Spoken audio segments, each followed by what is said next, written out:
Most people believe that learning is slow because they themselves are slow because they are not smart enough, not disciplined enough, or not focused enough. That belief is the first mistake. Learning almost never fails because of intelligence. It fails because something inside is quietly misaligned. When you sit down to learn a language, a concept, or a skill that truly matters, you often feel that you are doing everything right. You read carefully, you watch explanations, and you take notes. From the outside, it looks like learning. But inside, something feels heavy. Your attention drifts before understanding fully forms, your effort increases, but progress does not. And you feel busy but not closer. So you push harder, you try to concentrate more, you force yourself to sit longer, and you add more techniques. But learning is not something that responds to force. It responds to alignment. Learning is not only a cognitive act, it is an internal movement. Ancient Taoist thinkers understood this, and they never separated the mind from the state that carries it. They observed that mastery, whether in study, skill, or life, depends on harmony between two forces. Xing is the visible form, methods, structure, and action. Qi is the invisible flow, energy, breath, and attention. Modern learning focuses almost entirely on Xing, better systems, smarter techniques, more optimization. But Qi is often left unattended, and when Qi is unsettled, no method can truly hold. This is why two people can follow the exact same process. They read the same book, they watch the same lesson, yet they experience completely different outcomes. One struggles and feels drained, the other absorbs with ease. Not because one tries harder, but because one is internally aligned. When Qi is scattered, focus fragments, information feels dense, and learning becomes effortful. When Qi is aligned, attention stabilizes, understanding arrives quietly, memory forms without strain, and progress feels light. Most people attempt to move forward while something inside is pulling them back. That resistance is invisible, but it drains energy before learning even begins. Few people ever pause to examine the state they bring into learning. They assume the problem is always external. The material is too hard, the explanation is unclear, or the method is inefficient. So they change the surface again and again, a new book, a new course, a new system. But the inner condition remains unchanged. And because it remains unchanged, the same struggle returns quietly and predictably. This is why trying harder often backfires. Effort does not correct misalignment. Effort amplifies whatever state already exists.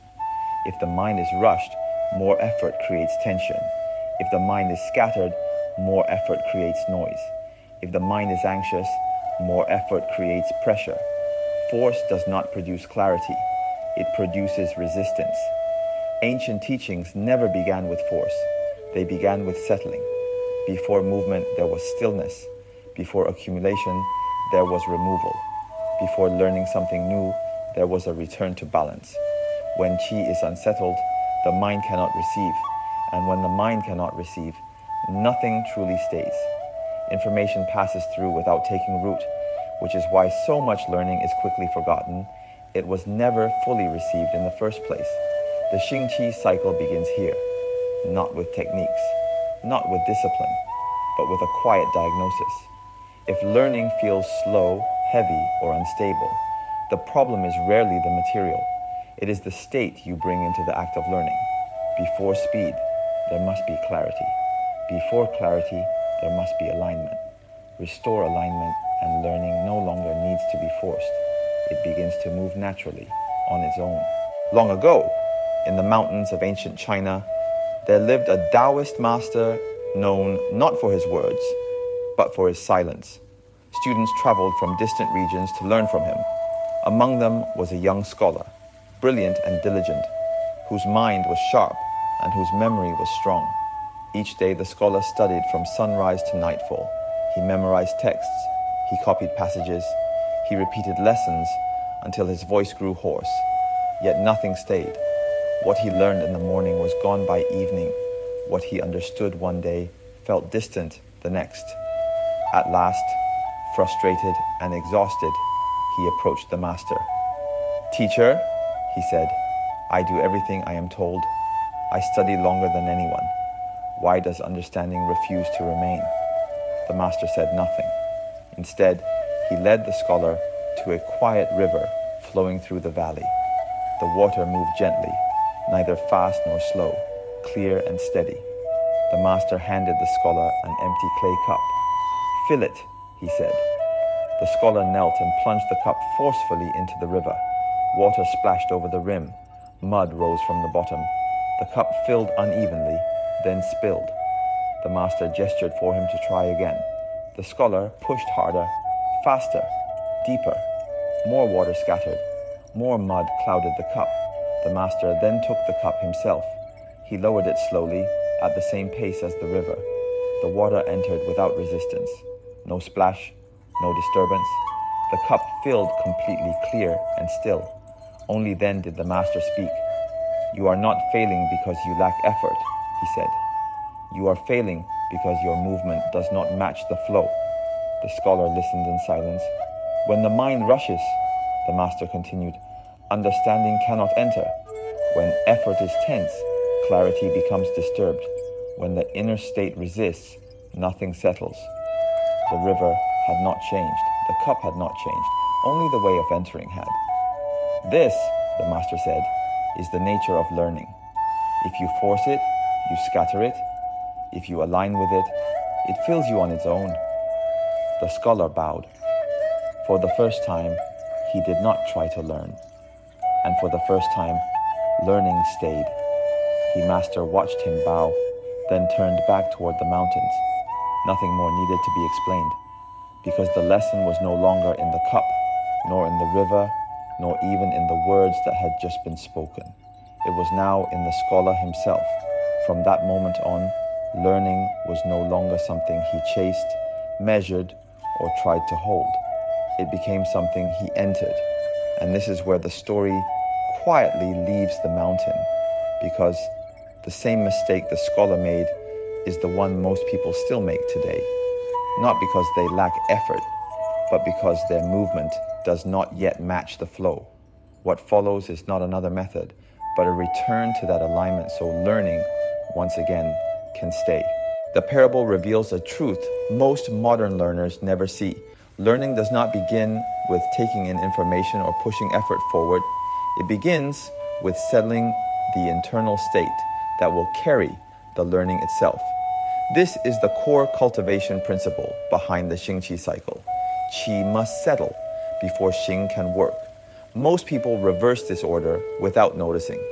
They act first, force concentration, increase intensity, and hope clarity will appear afterward, even though clarity has never come from force and has always followed alignment.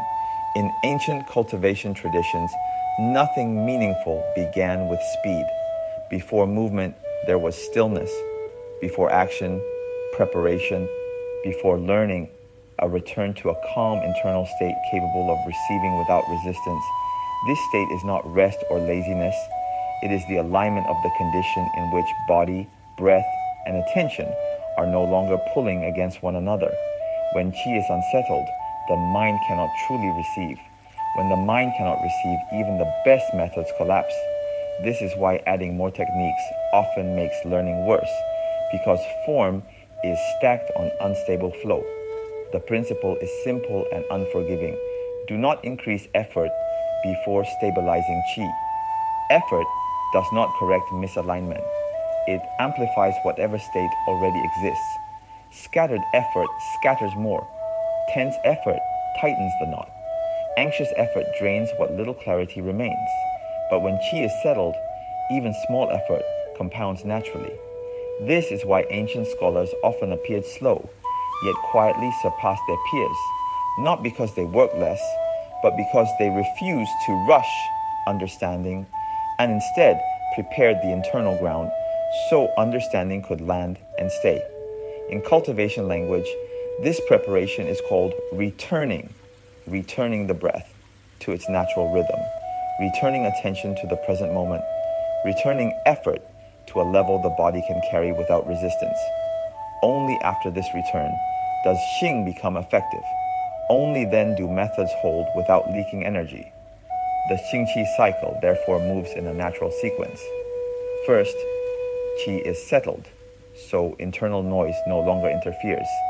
Then, Xing is aligned through clear, simple structure. Finally, continuity is allowed to emerge without urgency. Speed does not appear because it is chased. It appears because nothing is being drained. And when Qi stops leaking into tension, urgency, and resistance, learning begins to accelerate on its own.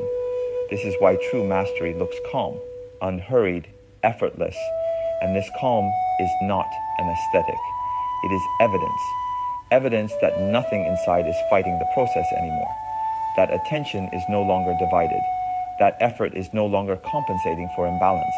This is the moment where learning stops feeling like work and starts feeling like movement in the right direction.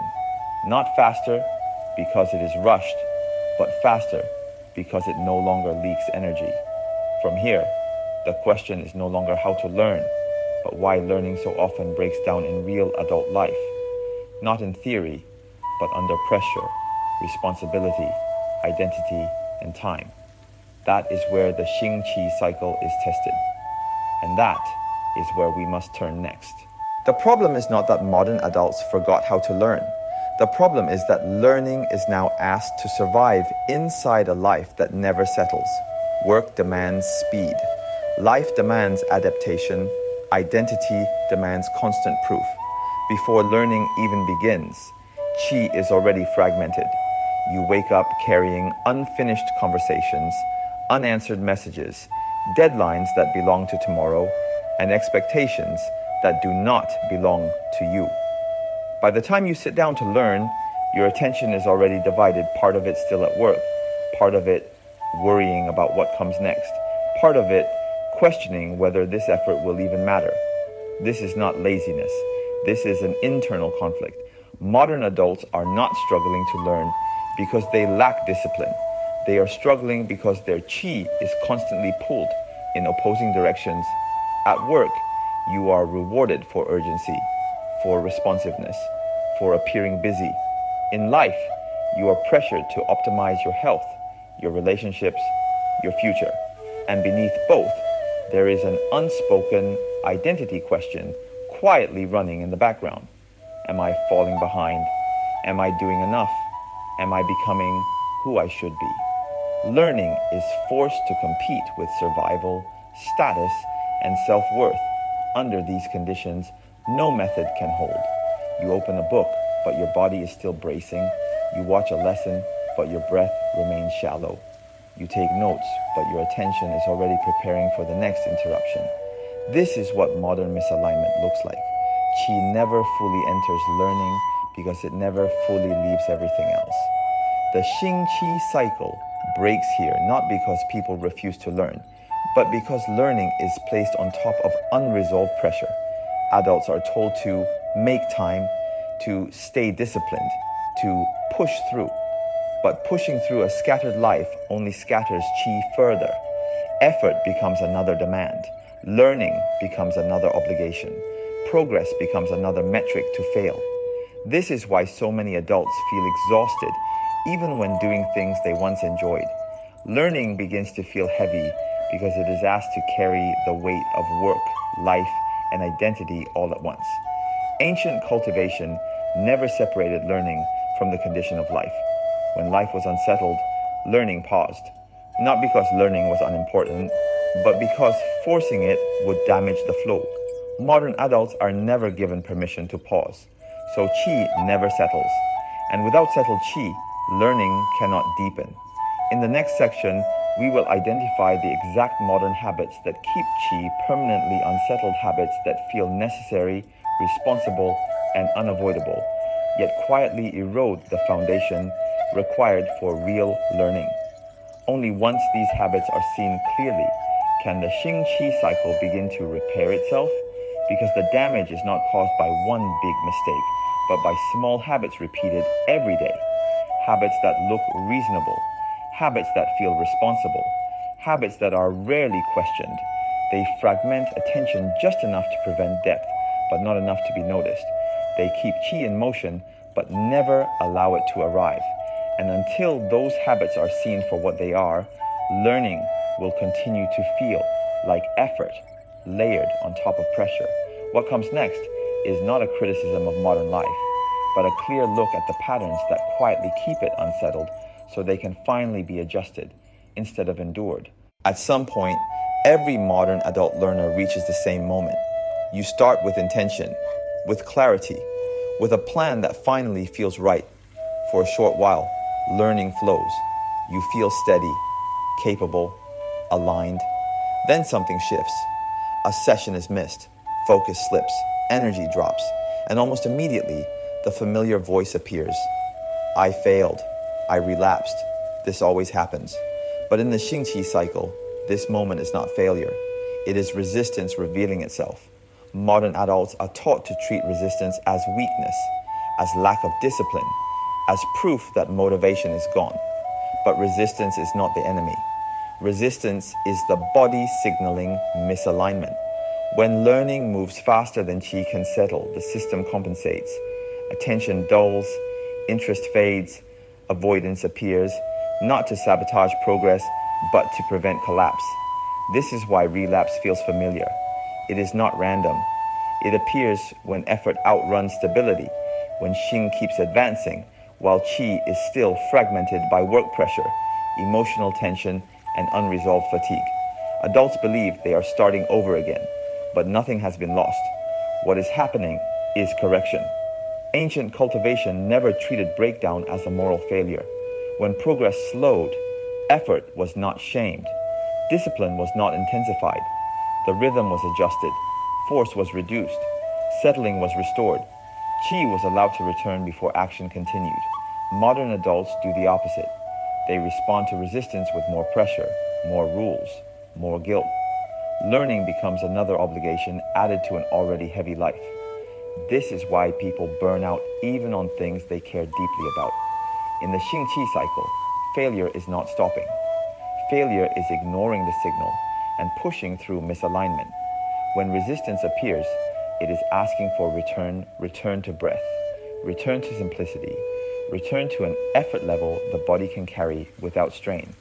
Consistency is misunderstood. It is not daily intensity.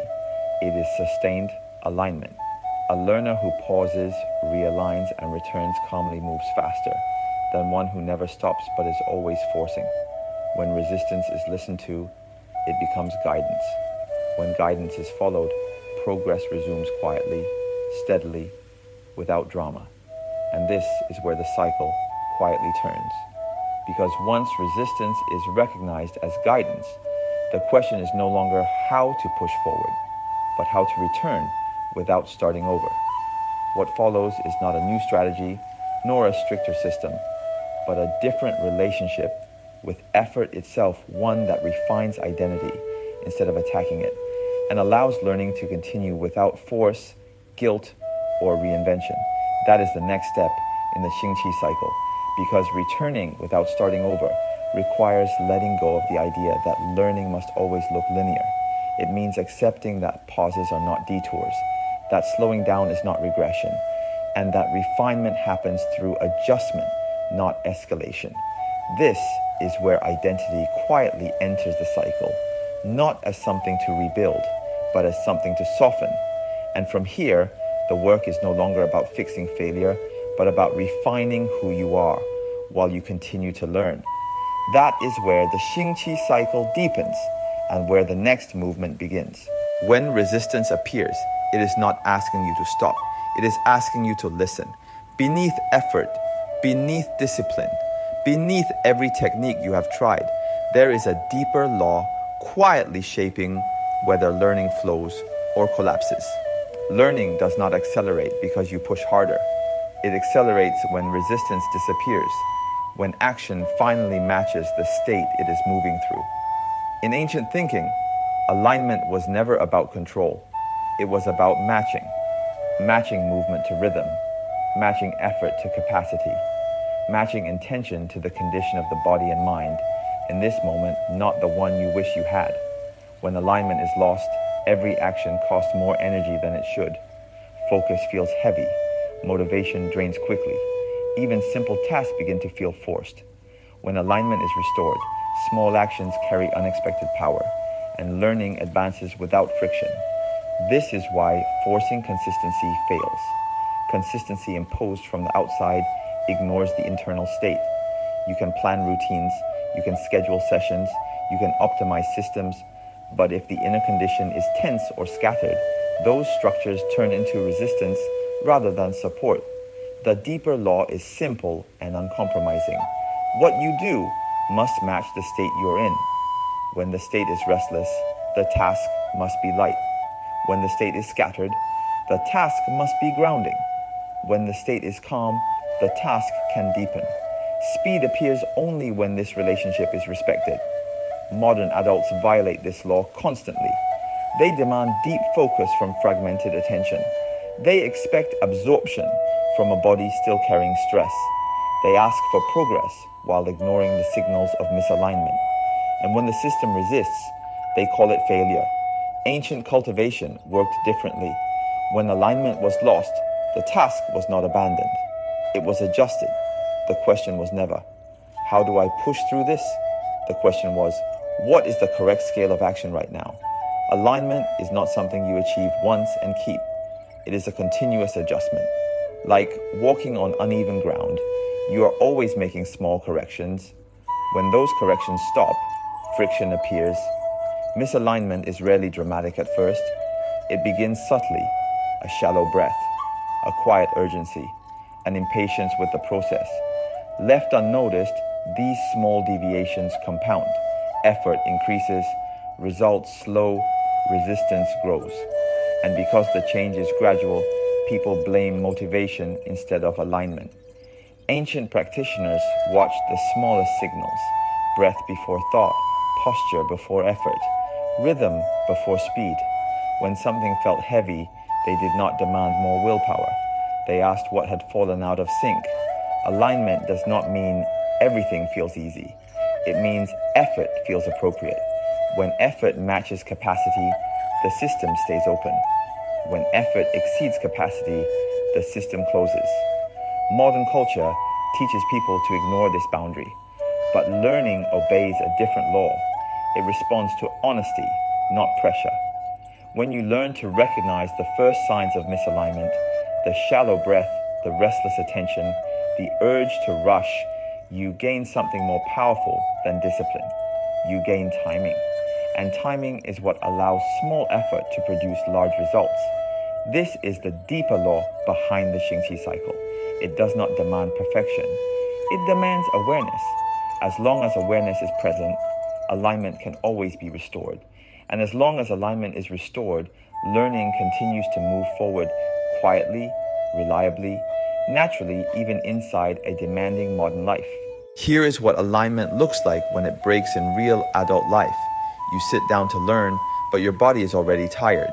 Not tired in a dramatic way, just heavy enough that sitting feels like effort. Your shoulders hold the day. Your breath stays high. Your jaw tightens without asking. At the same time, your mind wants progress. It wants movement. It wants reassurance that this time is doing something. So the body resists while the mind pushes. And beneath both, there is a quieter tension. A question you don't say out loud. Why am I doing this? Is this even enough? Is it too late? This is not a lack of discipline. This is a divided system.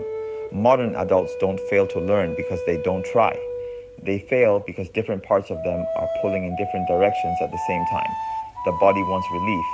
The mind wants progress. The deeper self wants meaning. When these layers are not moving together, learning becomes unstable. You may still study, you may still show up, but something feels wrong. You forget more than you expect. You lose interest faster than you should. You feel strangely drained by something that once excited you. This is not intellectual difficulty, it is internal friction. Most learning systems never address this because they only speak to the mind. They assume the body will comply and the deeper self will stay quiet. But the body always votes, and the deeper self always asks. When the body feels ignored, it creates restlessness. When the mind feels pressured, it escapes. When meaning feels absent, motivation collapses. This is why adults experience cycles of enthusiasm and avoidance, not because they are inconsistent, but because learning is being asked to carry too many unresolved tensions. Integration begins when these tensions are acknowledged instead of overridden, not fixed, acknowledged.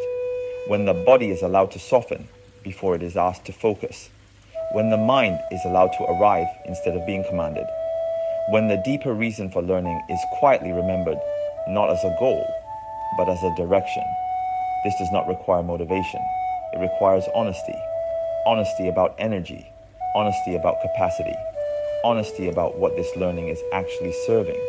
When these layers are allowed to speak to each other, learning changes character. It stops feeling like a demand. It starts to feel like participation. You notice the difference immediately. The body no longer braces before you begin. The mind no longer rushes to prove something. The effort feels steady, not forced. This is not balanced as an idea. It is coherence as a felt state. You are not split between wanting and resisting. You are simply present with what you are doing. This is why children learn easily and adults struggle. Children learn from curiosity.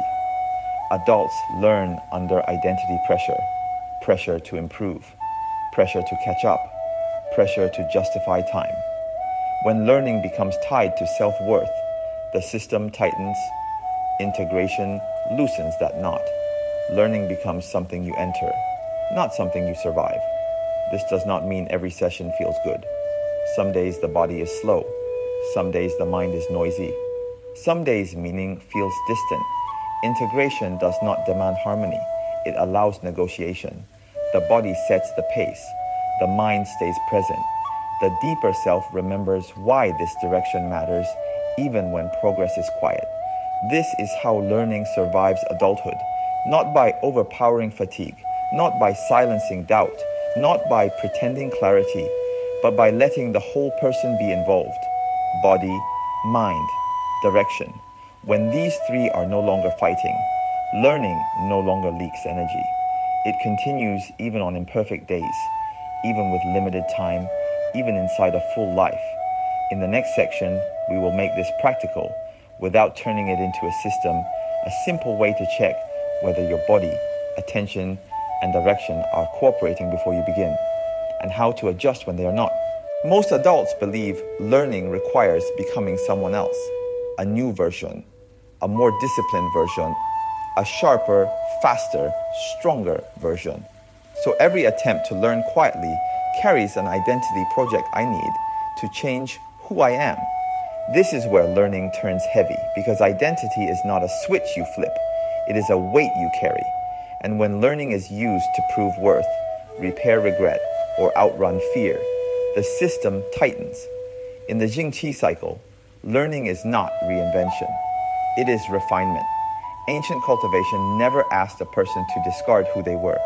It asked them to remove what did not belong, not add layers, not build masks, remove excess. This is why refinement feels lighter than reinvention. Reinvention demands performance. Refinement allows honesty. Reinvention says, become someone new. Refinement asks, what is already here and what is in the way? Most adults carry identities that were built under pressure, the diligent one, the capable one, the one who doesn't fall behind. These identities helped you survive. They helped you succeed, but they also learn to tighten the body, rush the mind, and measure every effort. When learning activates those identities, it activates tension. You are not learning to understand. You are learning to defend an image. This is why progress feels fragile. It depends on mood, energy, and self-judgment. Refinement begins when learning is removed from identity repair. When you stop asking, what does this say about me? And start asking, what does this reveal? Refinement does not ask you to be more confident. It asks you to be more accurate. Accurate about capacity, accurate about timing, accurate about interest. When identity stops driving effort, effort becomes cleaner. You study because this direction matters, not because you are afraid of who you are without it. This is why refinement stabilizes learning. There is less urgency, less comparison, less internal narration. You are no longer trying to outrun a story. You are simply practicing a direction. Identity refinement works quietly. It shows up when you choose a pace that matches today, not yesterday's expectations. It shows up when you reduce scope instead of forcing intensity. It shows up when you return without drama after time away. These are not productivity choices. They are identity choices. You are choosing to be a learner who refines, not a performer who reinvents. This shift dissolves one of the deepest leaks in learning, the need to impress yourself or anyone else. When that need softens, the body relaxes. When the body relaxes, attention steadies. When attention steadies, learning compounds. Not because you are trying harder, but because you are no longer fighting who you think you should be. This is why refinement lasts. It does not require motivation.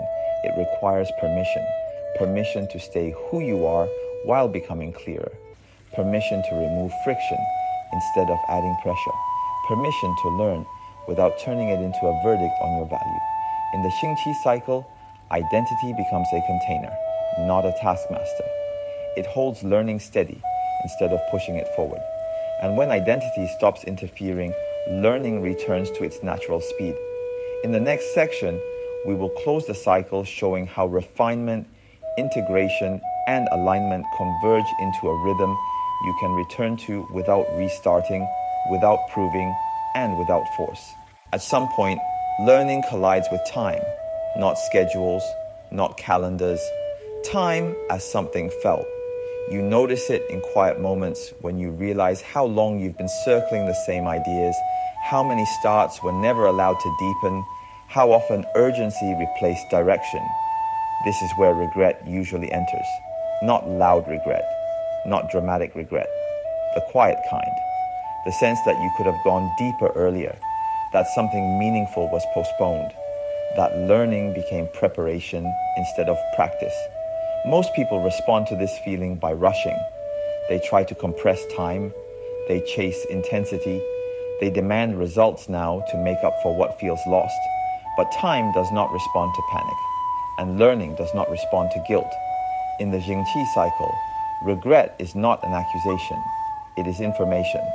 It tells you where effort was scattered, where direction was unclear, where identity or pressure interrupted continuity.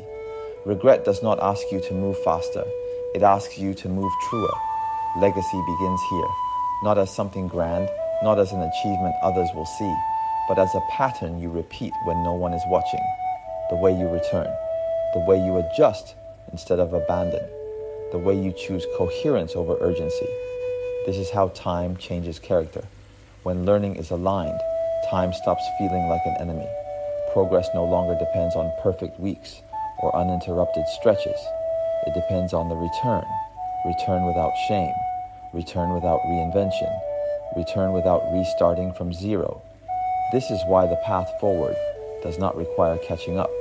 There is nothing to catch up to. Learning deepens through continuity, not acceleration. Through presence, not pressure. Through refinement, not reinvention. When you look ahead from this place, the future becomes simpler, not easier, simpler. You stop asking how long it will take. You stop bargaining with outcomes. You focus on whether today's action fits the direction you've chosen. That is how learning becomes legacy, not because it ends, but because it continues, quietly, faithfully, even when life is full, even when energy is limited, even when time feels thin. The Xing-Qi Cycle was never meant to make you fast once. It was meant to make you return again and again without friction. So the path forward is not dramatic, it is clear. Settle before you act. Adjust instead of force. Refine instead of reinvent. Return without judgment. Do this, and learning stops being a project you rush to finish. It becomes a path you walk one step at a time, with less regret behind you and less resistance ahead. This is how speed finally arrives, not as haste, but as momentum, not as pressure, but as direction. And once it begins, it does not need to be chased. It carries you forward on its own.